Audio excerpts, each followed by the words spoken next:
Donc ici, on est à la médiathèque Longchamp qui a fermé le 1er juin et dans laquelle depuis le début du mois de juin, les équipes de la médiathèque sont en train de préparer le déménagement vers l'espace culturel Jean d'Ormesson.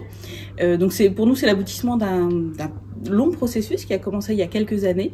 Dès que le projet de l'espace culturel Jean d'Ormesson a été déterminé, on a commencé à réfléchir aux collections et à la façon dont on allait les mettre à disposition.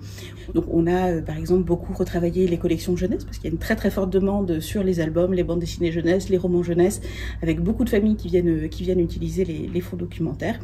Et puis d'autres fonds documentaires, le roman pour les adultes, les livres qui permettent aussi à des personnes de lire un peu autrement, les livres en grand caractère par exemple. Donc on a acheté des documents, on les a mis pour certains déjà en circulation, d'autres on les a gardés pour cette ouverture. Donc là, pendant tout le mois de juin, les bibliothécaires travaillent à organiser chaque tablette. Donc c'est vraiment quasiment chaque étagère, tablette par tablette, telle qu'elle va se représenter dans l'espace culturel Jean d'Ormesson. Et ensuite, on va identifier chacune de ces tablettes. On va lui donner un nom. Alors oui, ça peut être A25, A26, A27.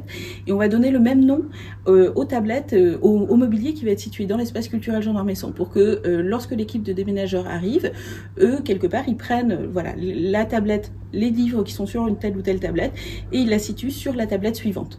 Et ensuite, les bibliothécaires, pendant tout le mois d'août, vont travailler à reclasser, puisqu'on a à la fois les documents qui sont actuellement en libre accès et d'autres documents qui sont en attente, qui seront posés les uns à la suite des autres. Et nous, on va travailler à les reclasser pour faire en sorte qu'ils soient tous accessibles de façon cohérente. On travaille aussi sur toute la programmation culturelle puisque ça va être l'occasion de proposer des nouveaux spectacles, des nouveaux concerts, des nouveaux rendez-vous pour parler des livres et puis toute une programmation numérique qui n'existait pas jusqu'à présent dans la médiathèque avec un espace d'expérimentation numérique. Et puis donc au mois d'août, on va travailler sur un reclassement beaucoup plus fin des collections pour faire en sorte que qu'on soit prêt à accueillir le public début septembre.